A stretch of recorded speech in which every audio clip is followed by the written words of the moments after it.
हरे कृष्णा। भगवत गीता, जिसे अक्सर गीता के नाम से जाना जाता है, केवल एक धार्मिक ग्रंथ नहीं है, बल्कि यह जीवन के हर पहलू में प्रेरणा देने वाला अद्वितीय ग्रंथ है। महाभारत के युद्ध के दौरान भगवान श्री कृष्ण द्वारा अर्जुन को दिए गए उपदेशों का संकलन भगवत गीता में मिलता है। यह केवल युद्ध के संदर्भ में ही नहीं, बल्कि जीवन के संघर्ष, कर्म, धर्म और मानव के आंतरिक विकास के संदर्भ में भी अद्भुत शिक्षा प्रदान करता है। गीता के प्रत्येक श्लोक में गहरी आध्यात्मिक और नैतिक शिक्षा छिपी है, जो हमें जीवन के हर पहलू में मार्गदर्शन करती है।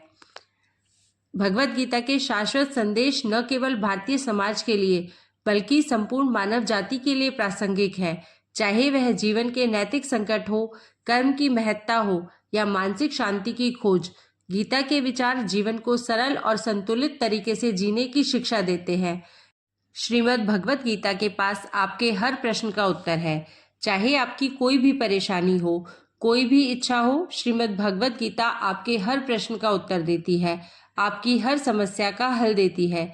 चाहे वह परेशानी आपके मन की हो या धन की हो या आपके शरीर की हो, आपके रिश्तों की हो, आपको अपनी हर समस्या का उत्तर श्रीमद् भगवत गीता में जरूर मिलेगा। आज हम उसी श्रीमद् भगवत गीता के ऐसे अनमोल उपदेश आपको बताएंगे जो आपकी पूरी जिंदगी बदल देंगे। बस आप इन बातों को वीडियो के अंत तक ध्यान से सुनिए। जो भी व्यक्ति इस वीडियो को अंत तक सुन लेगा, उसे अपनी हर परेशानी का हल अवश्य मिलेगा। उसे अपनी जिंदगी में जो कुछ भी चाहिए वह उसे जरूर मिलेगा। श्रीमद् भगवत गीता का सबसे पहला उपदेश यही है कि कोई अगर आपका अपना है या कोई आपसे बड़ा है, तो उसका आपके प्रति गलत व्यवहार आपको कभी भी सहन नहीं करना चाहिए। यह गीता का उपदेश हमारी जिंदगी से भी जुड़ा है।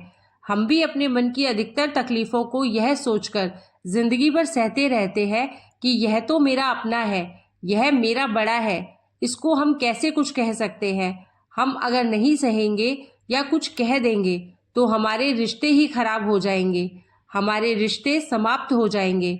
पर सोचने की बात यह है कि उस व्यक्ति को आप अपना कैसे मान सकते हैं जो आपकी तकलीफों की वजह हो। अपना तो वह होता है जो हमारी तकलीफों को दूर कर दे। तो गीता का यह उपदेश है कि किसी को भी आप अपना फायदा मत उठाने दो, किसी को भी खुद पर जुल्म मत करने दो, क्योंकि आप जितना सहोगे आपको उतना सहने के लिए और मजबूर किया जाएगा।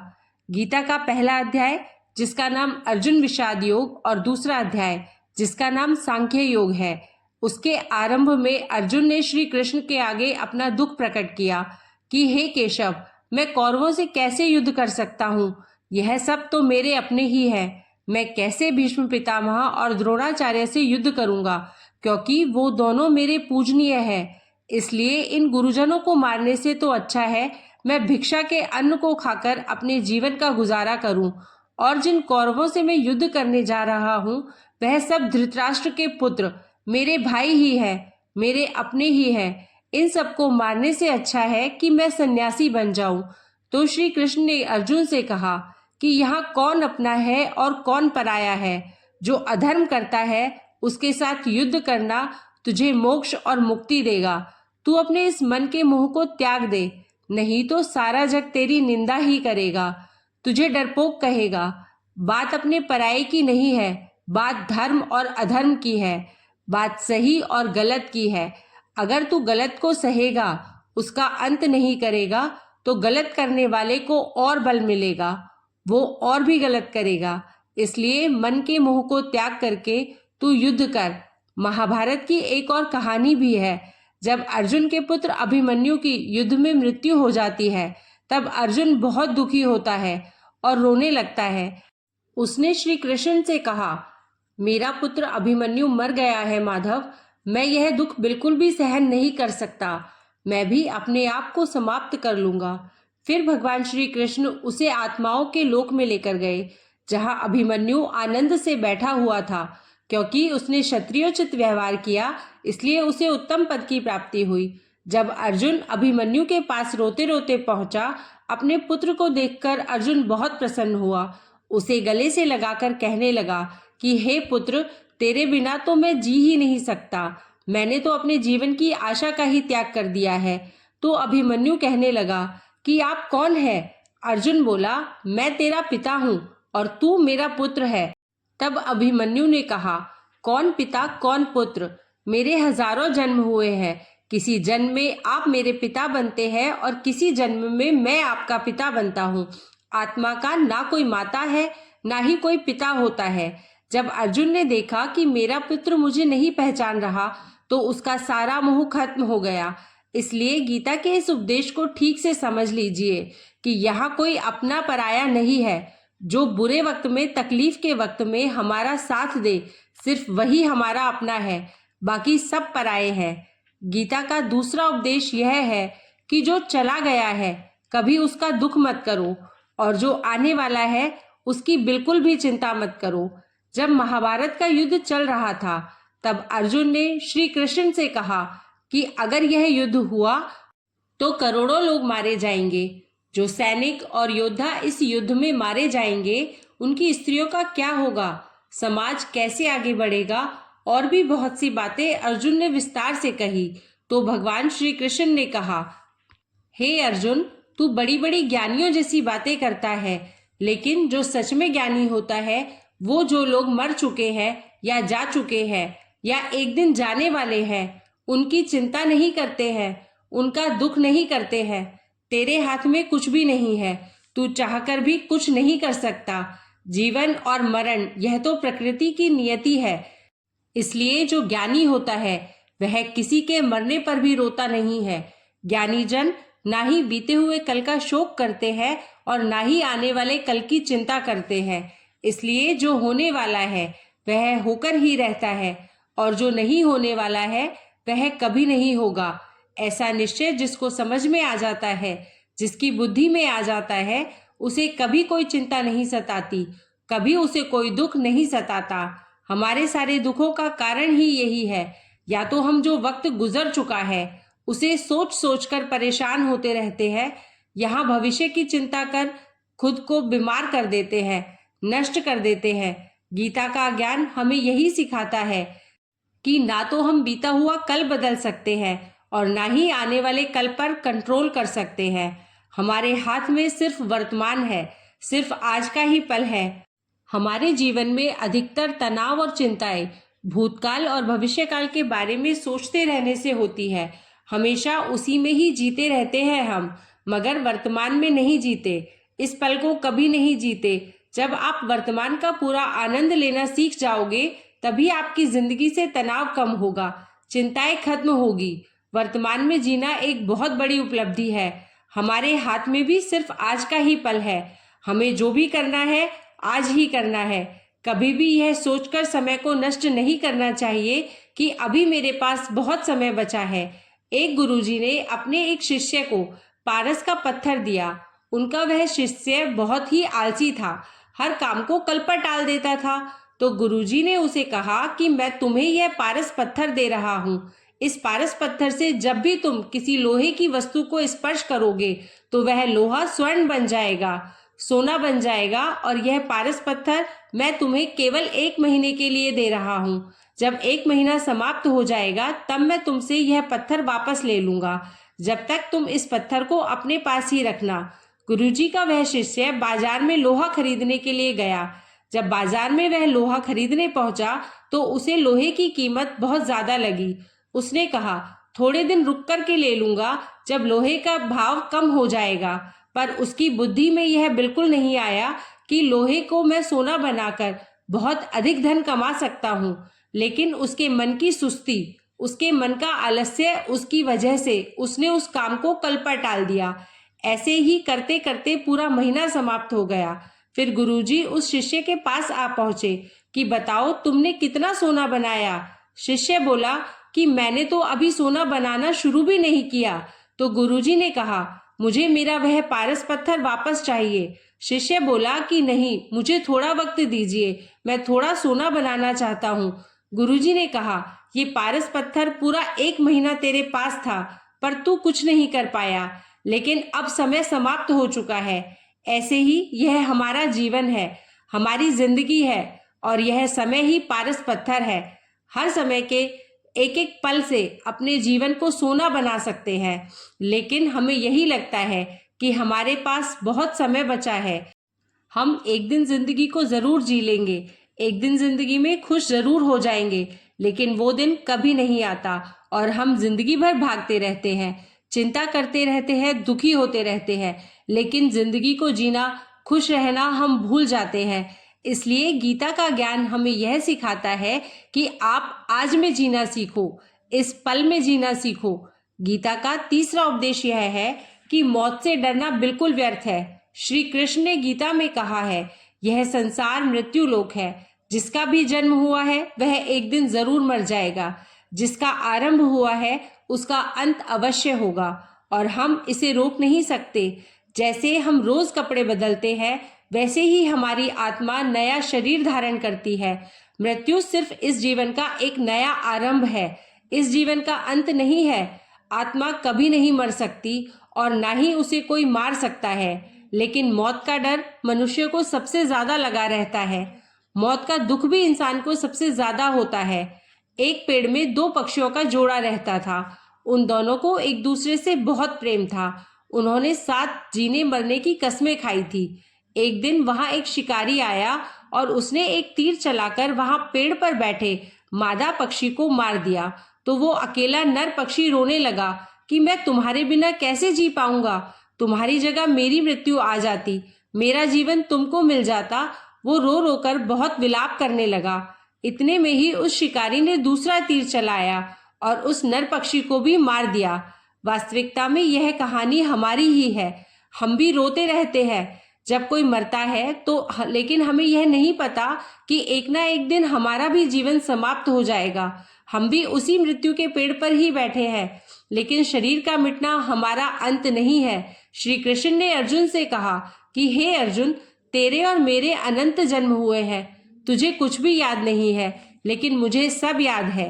जो व्यक्ति इस सत्य को समझ ले कि मैं यहाँ इस संसार में कुछ समय के लिए आया हूँ, उसकी जिंदगी के सारे झगड़े, सारे दुख, सारी चिंताएं ही समाप्त हो जाएंगी। जब इस संसार से जाना ही है तो दुख किस बात का। पहले के जमाने में साधु महात्मा लोग पैदल यात्रा करते थे। यात्रा करते करते वह एक नगर में पहुंचे। वह महात्मा बहुत थक चुके थे। उस नगर में उन्होंने एक महल देखा और उन्होंने उस महल में जाकर विश्राम करने की सोची और वह महल में जाकर सो गए। जब उस महल में वहां का राजा पहुंचा तो अपने पलंग पर उस महात्मा को सोता देखकर बहुत हैरान हो गया। राजा उस महात्मा से पूछने लगा कि तुम मेरे महल में कैसे घुस आए और मेरे बिस्तर पर सो रहे हो। महात्मा कहने लगा, यह तुम्हारा महल है, मुझे तो लगा यह धर्मशाला है। तो राजा ने कहा, आपको मेरा महल धर्मशाला कैसे लगा। तो महात्मा ने राजा से प्रश्न किया कि तुमसे पहले इस महल में कौन रहता था। तो वह राजा बोला कि मुझसे पहले मेरे पिता यहाँ पर रहते थे और उससे पहले मेरे दादाजी यहाँ पर रहते थे। तो महात्मा ने फिर प्रश्न किया कि क्या तुम इस महल में हमेशा रहोगे या तुम्हारे बाद कोई और रहेगा। तो राजा कहने लगा कि मेरे बाद मेरा पुत्र इस महल में रहेगा। तो महात्मा ने राजा से कहा कि जिस जगह पर रहने वाले बार बार बदल जाते हो उसे घर कैसे कह सकते हो, वह तो धर्मशाला ही हुई। इसलिए तेरे महल को धर्मशाला समझकर मैं इसमें रात बिताने के लिए आ गया। धर्मशाला जान जग को जीव सब मेहमान है, मोह किसी से मत करो सब स्वप्न का सामान है। यदि हम भी इस बात को समझ ले कि हम यहाँ कुछ समय के लिए आए हैं, आनंद करने के लिए आए हैं, खुश रहने के लिए आए हैं, तो हमारे सारे दुख ही समाप्त हो जाए। जब हम अपना मोह यहाँ जमा लेते हैं, अपना दाव यहाँ जमा लेते हैं कि यह मेरा है, इसे मैं छोड़ नहीं सकता, इसके बिना मैं जी नहीं सकता, तो हमारा जीवन दुखों से भर जाता है। इसलिए जीवन में मृत्यु का भय त्याग करके जीवन का प्रतिपल आनंद लेना चाहिए। गीता का चौथा उपदेश यह कहता है, मन और विचारों को नियंत्रित किए बिना जीवन में कभी शांति और सुकून नहीं मिलने वाला है। अर्जुन ने श्री कृष्ण से कहा कि माधव, मेरा मन सही गलत सब कुछ जानता है, फिर भी मेरे विचार और मेरा मन मुझसे नियंत्रित नहीं होते हैं। मैं जो करना चाहता हूँ वह कर नहीं पाता हूँ और जो नहीं करना चाहता हूँ वह मेरा मन मुझसे जबरदस्ती करवाता है। इसलिए मैं बेचैन हो गया हूँ, मुझे शांति प्राप्त नहीं हो रही है।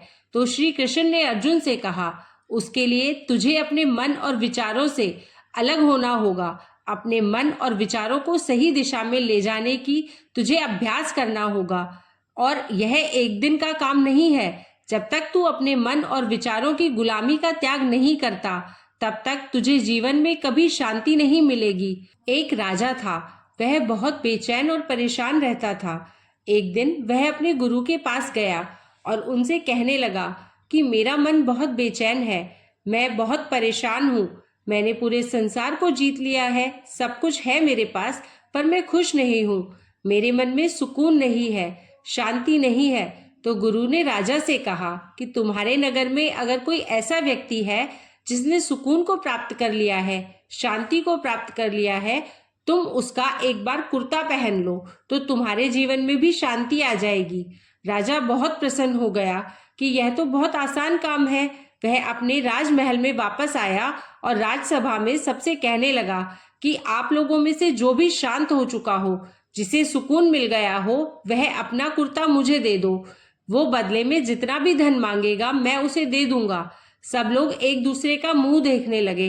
पैसों का लालच आया, लेकिन सबको एक दूसरे की सच्चाई पता थी, क्योंकि किसी की जिंदगी में भी शांति और सुकून नहीं था। सब अपना सर झुकाकर वहां पर खड़े हो गए। फिर उस राजा ने पूरे नगर में ढिंडोरा पिटवा दिया कि जिसे भी शांति प्राप्त हो चुकी हो, सुकून प्राप्त हो चुका हो, वो मेरे पास आकर अपना कुर्ता दे दे। वो जितना कहेगा उसे उतना ही धन दिया जाएगा। लेकिन एक भी व्यक्ति ऐसा नहीं मिला जिसे शांति प्राप्त हो चुकी हो। वास्तविकता में जब कोई मरता है तब हम कहते हैं कि वो व्यक्ति आज शांत हो गया। कभी किसी जिंदा इंसान के लिए नहीं सुना कि एक जीता जागता इंसान शांत हो गया है। राजा के सैनिक पूरे शहर में ढूंढते फिरे। उन्हें पेड़ के नीचे एक महात्मा तपस्या करता दिखाई दिया, जिसके चेहरे पर एक शांति थी, सुकून था। वो सैनिक उस महात्मा के पास आकर पूछने लगे कि क्या आपने शांति प्राप्त कर ली है, सुकून प्राप्त कर लिया है? महात्मा ने कहा, मैं पूरी तरह से शांत हूँ। तो सैनिक उसे राजा के पास ले आए। राजा ने उस महात्मा से प्रश्न किया कि आपको शांति और सुकून प्राप्त हो चुके हैं क्या? वह महात्मा कहने लगे, महाराज, मैं पूरी तरह से शांत हूँ। मुझे कोई चिंता नहीं है, मुझे किसी चीज का लालच नहीं है, मुझे कोई इच्छा नहीं है। तो राजा भी बहुत प्रसन्न हो गए कि आखिर वह व्यक्ति मिल ही गया जिसे शांति की प्राप्ति हो चुकी है, जिसे सुकून प्राप्त हो चुका है। तो राजा उस महात्मा से कहने लगे कि हे महात्मा, आप कृपया करके अपना कुर्ता मुझे दे दीजिए, बदले में आप जो मांगेंगे मैं आपको दे दूंगा। वह महात्मा कहने लगे कि महाराज, सुकून और शांति तो मुझे मिल चुके हैं, लेकिन क्या करूं, मेरे पास कुर्ता ही नहीं है पहनने के लिए जो मैं आपको दे सकूं। जब राजा ने उस महात्मा की यह बात सुनी कि इस महात्मा के पास कुर्ता भी नहीं है पहनने के लिए, उसके बाद भी ये महात्मा एकदम शांत है, इनके जीवन में सुकून है। मैं सारी जिंदगी धन को जोड़ने में लगा रहा, दुनिया जीतने में लगा रहा, लेकिन मुझे शांति नहीं मिली, सुकून नहीं मिला, क्योंकि शांति और सुकून बाहर की चीज नहीं है, अपने भीतर की चीज है। इसलिए जब तक कोई व्यक्ति अपने मन और विचारों को नियंत्रित नहीं करता, तब तक उसके जीवन में सुकून और शांति नहीं आती। और गीता का उपदेश हमें यही सिखाता है कि जीवन में शांति चाहिए तो मन को शांत करना सीखो। गीता का 5वां उपदेश यह है कि वासना और क्रोध और लालच सर्वनाश का कारण है, नरक का द्वार है। जिस भी मनुष्य में ये 3 अवगुण होते हैं, वो हमेशा दूसरों को दुख पहुंचाकर अपने ही सुख और स्वार्थ की पूर्ति करते रहते हैं। किसी भी चीज की ज्यादा वासना करना और क्रोधी स्वभाव होना और मन में लालच होना उसके जीवन के सुख को समाप्त कर देते हैं, उसके सारे रिश्तों में जहर भर देते हैं। इन्हें नरक का द्वार इसलिए कहा गया है क्योंकि जिस इंसान में अत्यधिक क्रोध है, लालच है, वासना है, उसका पूरा जीवन जहर से भर जाता है। उसको मरने के बाद नहीं, जीते जी यहीं पर नरक के दर्शन होते हैं। गीता का 6वां उपदेश यह है कि सब भगवान एक ही है, कोई छोटा कोई बड़ा नहीं है। सब एक पर ब्रह्म परमात्मा के अलग अलग रूप और नाम है। श्री कृष्ण ने गीता के 10वें अध्याय विभूति योग में बताया है कि जितने भी जगत के देवी देवता हैं, वो सब मेरी ही विभूति है।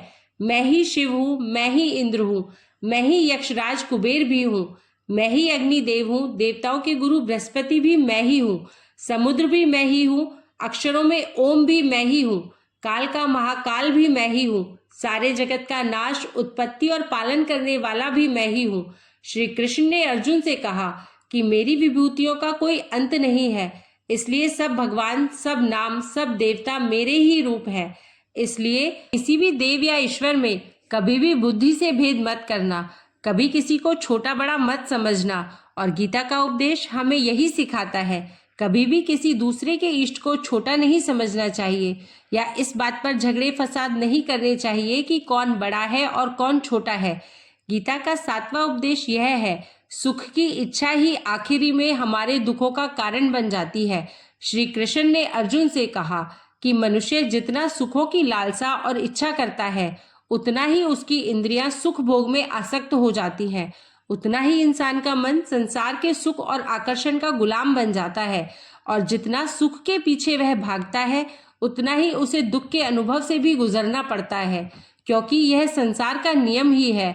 जो चीजें शुरू में मन को आकर्षित करती है, बाद में बहुत दुख देती है, और जो चीजें शुरू में मुश्किल लगती हैं, कठिन लगती है, बाद में हमें बहुत काम आती है। गीता का 8वां उपदेश यह है कि जो भी मनुष्य दुनिया के सारे सहारे छोड़कर सिर्फ भगवान को ही अपना सहारा मान लेता है, उसकी हर जरूरत वह ईश्वर पूरी करता है, उसकी हर प्रकार से रक्षा वो परमात्मा ही करता है। जो भी व्यक्ति मुझे अर्थात कृष्ण को ही अपना सहारा मानता है, उसका योगक्षेम मैं वहन करता हूँ। जो चीज नहीं मिली है उसकी प्राप्ति कराना, उसका नाम योग है, और जो चीज जीवन में मिली हुई है उसकी रक्षा करना, उसका नाम क्षेम है। तो श्री कृष्ण कहते हैं, जो मुझ पर निर्भर हो जाते हैं उनको जो चाहिए वो मैं जरूर देता हूँ, और उनकी हर प्रकार से मैं रक्षा भी करता हूँ। गीता का 9वां उपदेश यह है कि इस संसार में हमारा कुछ भी नहीं है। गीता सार में आपने कई बार सुना होगा कि तुम्हारा क्या गया जो तुम रोते हो, तुम क्या लाए थे जो तुमने खो दिया, तुमने क्या पैदा किया जो नष्ट हो गया, तुमने जो लिया यहीं से लिया, जो कुछ भी दिया यहीं पर दिया, जो आज तुम्हारा है कल किसी और का होगा, क्योंकि परिवर्तन इस संसार का नियम है। कल तक जिसके बिना आप जी नहीं सकते थे, आज उनसे कोई रिश्ता ही नहीं है, बातचीत तक नहीं है। कहाँ गए वह जीवन भर के सारे रिश्ते, वो सारे मित्र जो साथ जीने मरने की कस्में खाते थे, जो साथ जीने मरने की बातें किया करते थे, आज पता भी नहीं कि वह लोग कहाँ चले गए। यह संसार परिवर्तनशील है, सब लोग यहाँ बदल जाते हैं, हर रिश्ता बदल जाता है, और तो और यह हमारा शरीर भी हर दिन बदल रहा है, बचपन से जवानी तक, जवानी से बुढ़ापा, और एक दिन यह शरीर हमारा साथ छोड़ देता है। तो किसके लिए रोना और किसकी चिंता करना। हम सारी जिंदगी चीजों को, रिश्तों को, जिंदगी को बनाने में, सजाने में, संवारने में लगे रहते हैं, लेकिन एक दिन सब कुछ बदल जाता है, एक दिन सब कुछ बिखर जाता है। सारी जिंदगी जिस संपत्ति, जिन रिश्तों के लिए हम लड़ते रहते हैं, एक दिन सब कुछ छोड़ करके हमें इस दुनिया से जाना पड़ता है। गीता का 10वां उपदेश हमें यह सिखाता है कि किसी से भी हद से ज्यादा मोह कभी मत करना। श्री कृष्ण ने गीता का पूरा ज्ञान ही अर्जुन के मोह को नष्ट करने के लिए कहा है। यह मोह ही तो है जो इंसान को सबसे ज्यादा रुलाता है। वह इतना बलवान है कि शेर जैसे इंसान को भी गीदड़ बना देता है। जो अर्जुन युद्ध में देवताओं से भी जीत गया, पर अपने रिश्तेदारों को युद्ध में देखकर उसका हाथ कांपने लगा। वह बोला, हे केशव, मेरे हाथों में धनुष पकड़ने की ताकत भी नहीं बची है, मेरे हाथ कांप रहे हैं, मैं युद्ध नहीं कर पाऊंगा। ये मोह इतना असहनीय दर्द देता है, जिसकी पीड़ा ना सह पाने के कारण कई लोग अपनी जिंदगी खत्म कर देते हैं, आत्महत्या तक कर लेते हैं कि उस व्यक्ति के बिना हम नहीं जी पाएंगे। जीवन में किसी से भी हद से ज्यादा मोह करोगे तो जीवन भर पीड़ा का ही सामना करना पड़ेगा। जो व्यक्ति अपने मोह से बाहर नहीं आता, उसका सब कुछ उससे छिन जाता है, उसकी सारी खुशियां खत्म हो जाती है। इसलिए गीता का ज्ञान बार बार यही सिखाता है कि अपने मन के मोह को त्याग करके आप बलवान बनो, बुद्धिमान बनो, सत्य के दर्शन करो कि वास्तविकता क्या है, क्योंकि हमारा मोह हमें हमेशा झूठ ही दिखाता है, झूठ पर ही विश्वास दिलाता है और दिल में झूठी उम्मीदें जगाता है। और यह ही हमारे दुख का सबसे बड़ा कारण है। हम मोह कर लेते हैं, हम ही लोगों से उम्मीदें लगा बैठते हैं, पर वास्तविकता बिल्कुल अलग होती है। लोग वैसे नहीं होते जैसे हम मान लेते हैं, जैसा हम समझ लेते हैं, क्योंकि मोह के कारण हमें सच्चाई नहीं दिख पाती, लोगों का असली चेहरा हम नहीं देख पाते। इसलिए गीता का उपदेश हमें यह सिखाता है, जीवन में अगर आनंद और प्रसन्नता से रहना है तो किसी से भी हद से ज्यादा मोह कभी मत करना। गीता का 11वां उपदेश यह है कि इस दुनिया में अगर आए हो तो दुख तो मिलेगा ही मिलेगा। दुख से कभी मत घबराना, दुख से कभी मत डरना। श्री कृष्ण ने गीता में कहा है कि यह संसार दुखों का घर है। जिसे औषधालय में औषधि मिलती है, पुस्तकालय में पुस्तकें मिलती है, चिकित्सालय में चिकित्सा होती है, वैसे ही इस संसार को भी श्री कृष्ण ने एक नाम दिया है, दुखालय, जहाँ पर दुख मिलता हो।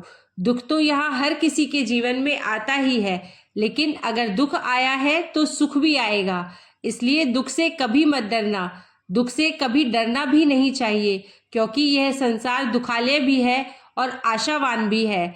आशा स्वतः का मतलब यही होता है कि यहाँ निश्चित कुछ भी नहीं है, यहाँ सब कुछ बदल जाता है। दुख सुख में बदल जाता है और सुख दुख में बदल जाता है। सम्मान अपमान में और अपमान सम्मान में बदल जाता है। खुशी दर्द में और दर्द खुशी में कभी भी बदल जाती है। जीत हार में और हार जीत में। यहाँ कभी भी कुछ भी बदल सकता है, क्योंकि यहाँ कुछ भी निश्चित नहीं है और ना ही स्थायी है। ना ही हमसे जुड़ी हुई कोई चीज यहाँ पर स्थायी है, क्योंकि यह संसार अशाश्वत है, शाश्वत नहीं है। यहाँ सब कुछ बदलने वाला है, यहाँ कुछ भी स्थायी नहीं रहेगा, तो आपका दुख भी स्थायी नहीं रहेगा। इसलिए दुख से कभी भी नहीं डरना चाहिए। गीता का यह उपदेश हजारों साल पुराना है, लेकिन आज भी नए से नया है। पूरे विश्व में गीता को सबसे ज्यादा पढ़ा गया है और सबसे कम समझा गया है।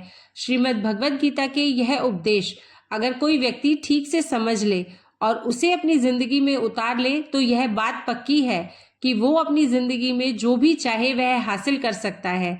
अपने जीवन की हर समस्या से वह एक पल में बाहर आ सकता है।